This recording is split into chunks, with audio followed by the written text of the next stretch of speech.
देखिए, पहले तो मैं ये क्लियर कर दूं कि ये देश मनुस्मृति से नहीं चलता, ये देश इस देश के संविधान से चलता है। और संविधान चाहे पुरुष हो चाहे नारी हो, उसको बराबरी का अधिकार देता है। और इसी बराबरी के अधिकार की वजह से नारी वंदन अधिनियम द्वारा 33% आरक्षण इस देश की महिलाओं को मिलने जा रहा था, लेकिन विपक्ष के कारण वो चीज नहीं हो पाई। हम इस देश की महिलाएं उम्मीद रखेंगी कि संविधान के मुताबिक पुरुषों के बराबर अगर महिलाओं को लाना है तो उनके लिए ये सब काम जो मोदी जी के नेतृत्व में देश में चल रहे हैं। और अगर दिल्ली की बात करूं तो उज्ज्वला योजना दी जा रही है, बच्चियों को साइकिल देके उन्हें प्रोत्साहन दिया जा रहा है।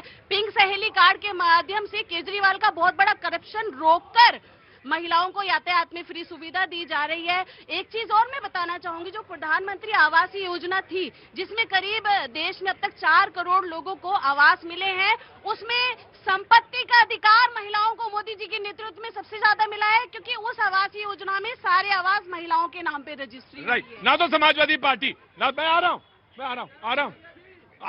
भैया जी, आ रहा हूँ, रुको।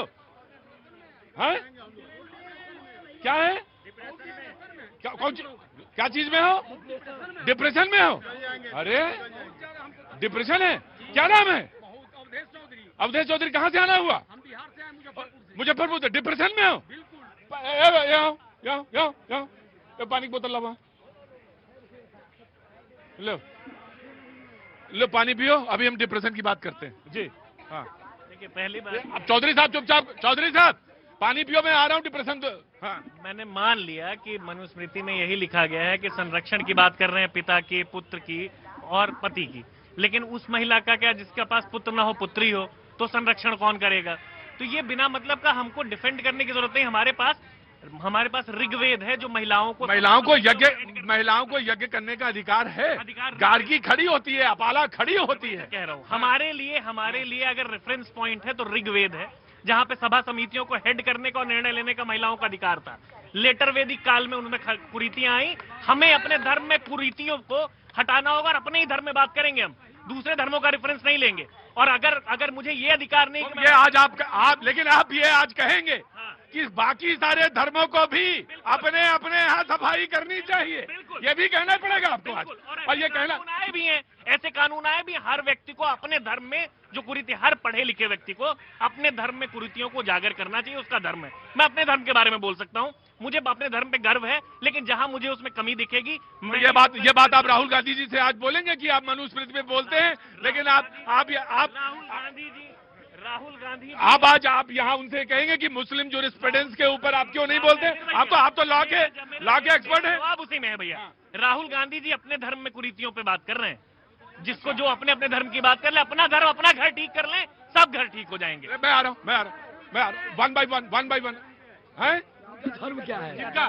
राहुल गांधी का। राहुल गांधी जी का धर्म, वो जनेऊ पहनते हैं सर, जनेऊ पहनते हैं। चुनाव से पहले जनेऊ पहन लेते हैं, वो उससे पहले जनेऊ नहीं पहनते हैं। वो तो टोपी भी लगाते हैं। चुनाव आएगा वो कौन सा धर्म है उनका, ये तो पता चल भाई। जो टोपी लगा लेगा, कभी जनेऊ पहन लेगा, कभी कड़ा पहन लेगा, क्या पहन लेगा, वो सर्वधर्म भाव के संभावना पे, मतलब सर्वधर्म, उनको सिर्फ अधिकार जो है हिंदू धर्म पे बोलने का है। देखो भाई, ये देयर इज अ पॉइंट। आप मनुस्मृति में बोलिए, मुझे मनुस्मृति में बहुत सारी ऐसी जो मैं कोट नहीं कर सकता सर। इस मॉडर्न सोसाइटी में 2026 में मैं बोल रहा हूं, मैं कोट नहीं कर पाऊंगा उनको, लेकिन हाँ, कुछ चीजें उसमें ऐसी भी हैं जिनका कोडिफिकेशन हुआ, लॉ के अंदर है, वो चीजें हैं। लेकिन सवाल यह है कि क्या छोड़ा जाए, क्या लिया जाए, ये हम तरह। और बहुत अच्छी बात कही आज आपने कि ये देश चलता है संविधान से, ये देश संविधान से ही चलेगा सर। ऑफकोर्स मैं आ रहा हूँ, यंग आदमी, मैं आता हूँ जी। Please complete. बात ये है कि आज जब हमारे देश में एक प्रदेश, सबसे बड़ा प्रदेश उत्तर प्रदेश है, वहां के मुख्यमंत्री कहते हैं कि अगर मनुस्मृति और मनु को समझना है तो अथर्ववेद पढ़िए। अब अथर्ववेद अगर उन्होंने खुद पढ़े होते तो मनुस्मृति में जहां तक मैंने पढ़ा है उसमें 3 वेद की बात होती है, अथर्ववेद की बात नहीं होती। अथर्ववेद में मनुस्मृति की कहीं बात नहीं है। और रही बात कि अगर टाइमलाइन देखेंगे तो अथर्ववेद लिखा गया है 1200 से 1500 से 1200 before common era. Manusmriti compilation है 200 कॉमन एरा। मनुस्मृति स्मृति है और जो वेद हैं वो श्रुति हैं। तो ये दोनों का अंतर हमारे मुख्यमंत्री जी को ही समझ में नहीं आता। देखिए, आप क्रिटिसाइज करने के मूड में हैं, लेकिन मैं उन चीजों के मूड में हूं जो सोसाइटी में कम से कम जिनसे, देखिए ये बात सच लोग कहते हैं कि आप वंदे मातरम पे क्यों बात करते हैं? वंदे मातरम पे बात नहीं होनी चाहिए। हम 2026 में रह रहे हैं, ठीक है सर, हम 2026 में रह रहे हैं, इसमें कोई दो राय नहीं है। हमें वंदे मातरम पे बात नहीं करनी चाहिए, हमें मौजूदा समय पे परिस्थितियों पे बात करनी चाहिए, लेकिन हमें फिर मनुस्मृति पे भी बात नहीं करनी चाहिए। भाई इतनी पुरानी बात क्यों करें? फिर हम तो बस इसी पे बात कर लेते हैं। लेकिन आप दोहरी चीज कहेंगे तो कॉन्ट्रडिक्शन समझ में आता है। एक तरफ आप कहते हैं वंदे मातरम पे बात नहीं करनी चाहिए, एक तरफ आप कहते हो मनुस्मृति में ये लिखा है। जी, नाम आपका सर? मेरा आमिर जैदी नाम है। अमर? आमिर जैदी। आमिर जैदी, कहां से आना हुआ भाईजान? मैं अलीगढ़ से आया हूँ। अलीगढ़ से, बोलिए। राहुल गांधी की जो मानसिकता है वो पाकिस्तानी को कहीं ना कहीं पूरा संरक्षक राहुल गांधी का है। राहुल गांधी देश को खोखला नहीं कर पाएंगे, उन्हें देश से घसीटने का काम हम जैसे युवा करें। सर, राहुल गांधी इस देश के अपोजिशन के लीडर हैं, आप कह रहे हैं पाकिस्तान को? राहुल गांधी सिर्फ अमित शाह जी का दुश्मन है, नरेंद्र मोदी जी का दुश्मन है और इस देश के हिंदुत्व का दुश्मन है राहुल गांधी। इस देश में वंदे मातरम होगा, भारत माता की जय होगी, ये पाकिस्तान नहीं है। राहुल गांधी का दिमाग सही करने का काम हम जैसे युवा करेंगे। अगर आपका नाम क्या है? मेरा आमिर जैदी। रुको रुको रुको रुको रुको रुको, हर चीज में ताली बजा देते हो, इधर भी बजा देते हो, उधर भी। समझ में नहीं आता किस में ताली बजाते हो तुम। गजब, सारे मुश्किल तुम्हारी जनता पे ही है मेरा। कभी इधर भी ताली, कभी उधर भी ताली, ताली किस में बजाते हो? नाम क्या है सर आपका? आमिर जैदी नाम। आमिर जैदी साहब, अब मुझे ये बताइए कि अगर कोई प्रश्न पूछा जाए तो प्रश्न पूछना क्या गलत है? नहीं, बिल्कुल अधिकार है, हर इंसान का अधिकार है प्रश्न पूछना, हमारा उसका अधिकार है जवाब देना। अगर देश की प्रति बात होगी तो हम तो देश तो संविधान से चलेगा ना मुल्क।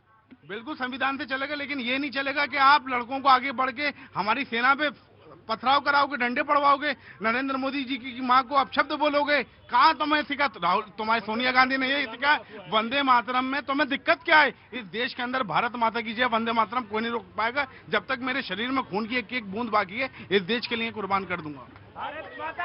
संविधान जो है, संविधान जो वंदे मातरम है संविधान में पास हुआ है। आप संविधान की चीजों को मानना नहीं चाहते और बार बार संविधान दिखाना चाहते हो।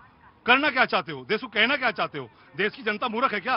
पर इसका दो संजा गाएंगे, बाकी संजा नहीं गाएंगे। नहीं, दो से क्या मतलब है? उसमें गलत चीज है? कोई ऐसी कोई गलत चीज लिखी हुई है क्या? उसमें दुर्गा आ जाती है, दशप्रहणी आ जाती है, तो इसलिए। तो आप उसको मना कैसे करते हैं? आप एक तरफ हिंदू भी कहते हैं अपने आप को, दुर्गा को मानना नहीं चाहते। राहुल गांधी जी एक तरफ हिंदू की बात करते हैं और दुर्गा पे मना करते हैं। Taken your point sir. जी, देखिए, एक चीज मैं कहूंगा कि भारतीय इतिहास में नेता प्रतिपक्ष के रूप में राहुल गांधी ने पुणे में जो मुद्दा उठाया और जिस शिद्दत के साथ उठाया, नारीवादी मामले, जो महिलाएं हमारी जो दिनचर्या में लगातार यहाँ पे भी जो भी मातृशक्ति के लोग होंगे, उन लोगों ने अपने दिनचर्या में अनुभव किया होगा। और इस मामले को एक राजनीतिक दल द्वारा इस प्रकार से उठाना बिल्कुल ही बड़ी सराहनीय कदम है।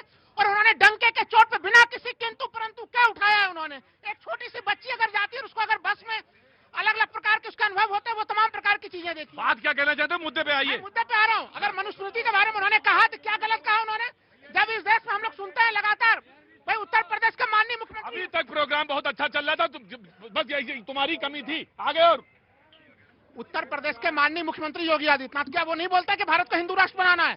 तमाम प्रकार की चीजें नहीं आती, और अगर ऐसी चीजें आती हैं तो वैसे स्थिति में मनुस्मृति के कुछ चीजों को वहाँ पे उन्होंने रखा हो कि वो आज के समय में अप्रासंगिक है। और यहाँ पे ये कर दिया जा रहा है कि मनुस्मृति के दूसरे छंद का, ये बताइए क्या महिला को हम केवल उनको देवी बना दें, उनकी पूजा करें, उनके सामान्य जो बेसिक अधिकार होते हैं वो अधिकार भी ना दें? तो ये दो तरफा चीजें नहीं चलेंगी और उन्होंने इसको बड़ी गंभीरता। भाई कौन सा अधिकार नहीं दिया गया, मैं ये जानना चाहता हूँ। मैं जानना चाहता हूँ आपसे, उदाहरण देके रखिए। इन्होंने कहा कि डिजिटल अकाउंट खुले तो उसमें 56% तो यही है महिलाएं हैं। बस 20 सेकंड सर, मैं कह रहा हूँ 1927 में हमारे भीमराव अम्बेडकर साहब को, उनको क्यों मनुस्मृति जलाने की जरूरत पड़ी? तो सोचिए कि अब आप नहीं, बिल्कुल ठीक है बात। अगर रुको भाई, 1927 में भारत रत्न बाबा भीमराव अम्बेडकर साहब को आपने कहा मनुस्मृति जलाने, दो बार कारण बताए उन्होंने। बोले जलाने की जरूरत पड़ी तो मनुस्मृति क्यों जलाई? मैं आपसे पूछना चाहता, गांधी जी ने 2 बार मनुस्मृति के फेवर में स्टेटमेंट दिया, तो गांधी जी को जरूरत क्यों पड़ी? सर बिल्कुल आपका प्रश्न सही है, लेकिन इसका जवाब ढूंढो आया में। ये राहुल गांधी जी का गुणगान कर रहे हैं। राहुल गांधी जी वही है ना जो पार्लियामेंट में बैठ कर ट्रिपल तलाक का विरोध कर रहे थे, वो महिलाओं के हित में नहीं था। और ये बात कर रहे हैं 2 तरीके के जंजियों की। एक जंजी नरेंद्र मोदी जो कहते हैं मेक इन इंडिया प्रोडक्ट बनाइए और वो जो गारंटी हो उसकी जो है स्थिति आगे तक जाए वो प्रोडक्ट बनाइए। और आप लोग क्या कहते हैं?